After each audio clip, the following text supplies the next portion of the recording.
president, from what angle would you advise him to look at this whole issue? Because this is all about the civil service, and there are a lot of people who will say to effectively fight corruption, you can't do it without a critical look at the civil service, probably unbundling the civil service. What the Presidential Advisory Committee, I would say, because we are doing a lot of things underground, because we are not a publicity-seeking committee, and we are not an enforcement committee, we are advisory. But from my relationship with my colleagues, if you advise the president, Hesmo's role, you are talking about what could be done, and you are trying to limit it to the civil service. I think it is more than the civil service. It involves the power structure in the country and the way people manipulate power and do certain things with impunity. But if we were to advise the president one-on-one, we would say, first of all, ask your anti-corruption agencies to immediately investigate this, and within the next 2 weeks or so, the documents are available. They're all over the place. Ascertain who did what, when, how, and recommend those who are culpable. And let the public be aware of that, and you take appropriate action as the president. By anti-corruption agencies? You mean? If I can finish answering that question. Sorry, Prof, I just wanted a quick clarification. By anti-corruption agencies, you mean the EFCC or the police, ICPC? No, when I say anti-corruption agencies, it can be the ICPC, it can be the EFCC, it could be any of those. But definitely, remember, we're in a democracy. There are structures in place, and the president or anybody cannot just go and engage in investigation. You have to use what you have, but it depends on what directives you give them and your body language when you give them that directive. That is one way of doing it. Another way of doing it, without being immodest, I have confidence in the caliber of the membership of our PACAC, and I used one phrase before. I said we are soulmates in the anti-corruption fight. The assignment can be given as an ad hoc urgent task to members of the to the PACAC committee, because I know why you asked that question, because of questions raised against the anti-corruption agencies in this matter. But a body like PACAC can be empowered with appropriate authority and logistics to, within a month, do his own inquiry and make recommendation of culpables to the presidency for them to hand over to the criminal justice processes. And I think the country will have confidence in PACAC more than perhaps the committee or a judicial commission of inquiry, where lawyers again will bog down the proceedings with fear to fall, we are to fall, and fear hearing. I asked you that question, Prof, about which investigating agencies, because yes, one, the EFCC officials have been mentioned. I mean, Maina alleges that these people have reluted funds that were initially recovered. That on the one hand, I'm aware of that. On the other hand, there's also the question of the alleged, we're not very sure now, animosity between the Attorney General of the Federation and the EFCC acting chairman. Not to mention the DSS. Not to mention the DSS. So then there'll be questions as to if the investigations, first, can they investigate the Attorney General of the Federation? If they can, you know, under the current circumstances, do you think that whatever it is they come up with will be regarded as fair? That is why I gave alternatives. I said the president can give orders. We are in a presidential system and say, I want A, B, C, D done. Otherwise, Mr. Magu or whoever is the head of ICPC or whoever is the IG, I don't care what you have been doing. I don't care about any existing shenanigans. I want these things done, and I want result within 2 weeks or within a month. That is one way of looking at it. But if you want to heighten the confidence of such an inquiry, PACAC is a body that can be empowered, I said, with the appropriate authority, logistics, to within a month do it as an ad hoc task. And because the milk has been split and very badly all over the place. And we must decide to say, how did this milk split?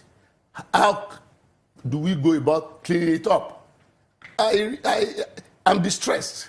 And my fellow members of PAPA are distressed by this kind of things that are happening, because what it does is that it can make people who are really working hard look like fools. Our colleague Gimba has a question for you in Lagos. Professor Odekunle, as much as you are concerned, a lot of people are also concerned about this development. But as PACAC, you're an advisor to Mr. President on corruption issues. What have you been able to advise Mr. President since you heard the submissions of Mainagate over 2 days ago, seeking to see Mr. President personally? The committee does not work like that. We have scheduled meetings, and our scheduled meeting is not coming up until early December, and the chairman or the executive secretary has not called for the emergency meeting. But we do talk to one another. And all I can tell you, and however much you question me, I will not go further, it is that we are concerned, we are distressed, and we expect prompt and certain action to clear this mess, because it's actually a mess. In fact, I would say it's one mess too many, following on the other ones that we have seen. I mean, I told you the AGF that took for ages. There is the DGNIA, there is the DSS and EFCC fighting over whether we can arrest, whether they can arrest or they cannot arrest. This issue should not be coming up. What it does is to diminish the commitment to the fight, and what it does is to mess loyalists up, loyalists against corruption. Prof, is this not why? So also, if you... So that to help him... It's still on. It's okay. Is this not why the president set up this advisory council, to help him work this system so that things are done properly? Is it that the council is failing in its responsibility? I will, if you say that, I will feel very bad, because we work day in, day out to do a lot of things. Capacity building, but you do not... providing advisories. I've said it on this program before. When the president has an advisory body, that is only one source of advice. You have advice from the party, you have advice from politicians, you have advice from members of the National Assembly, you have advice from former colleagues, and at the end of the day, he is the elected person. The box stops at his table. He will sift out all the advices, engage all considerations, interrogate all issues, and take a decision. And so for somebody to be an advisor, it would be foolish of him or her to believe that his advice must be taken. No, Prof, I'm not saying that, or I'm not assuming that your advice will be taken hook, line, and sinker, but one would think that when this administration started, the focus, one of the major things the president talked about was security and the fight against corruption. Now, the narrative out there is that they're winning the war in the area of security. But in the area of corruption here, there's this loophole. You just mentioned here issues of delay in acting on the issue of the former SGF. There was delay in acting on it, and all of the other issues you raised here. That was unfortunate, yes. So if we're having these kind of delays, is it that your advice to the president as regards issues of corruption? Because that's your number one assignment. Advise the president on the area. That's our only assignment. That's your only assignment. Yes. So is it that your advice to the president as regards fighting corruption is not taken hook, line, and sinker as it should be? I don't think any president or any head of a police would take any advice of an advisor hook, line, and sinker. Even for the head of a family, you get advice from your wife, from your children, from your uncle, from your aunties. At the end of the day, you take a decision, everything considered. So I cannot say that the president can be responsible for not taking our advice. But all I can assure you and assure the viewers is that the committee gives good, rational advice. Is it okay for you to tell us maybe one or two areas you've advised the president and you've seen action taken promptly? For example, we've argued that there should be special courts. And this proposal is before the National Assembly. And when the National Assembly is dragging its feet, there has been contact with the judiciary and they are working on some judges to handle corruption cases in such a way that it will be faster than either two. The other one is this whistleblower. Now, the whistleblower mechanism is a whole package, but at least an item there was taken and it's being implemented. I can go on and on. All the capacity building we have been doing for judges, we are on now as I'm speaking.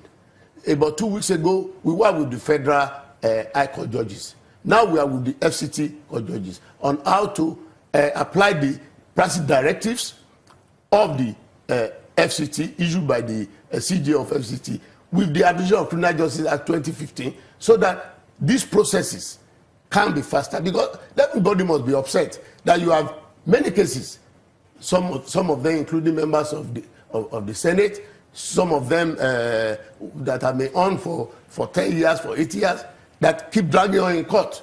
So those advice are not immediate.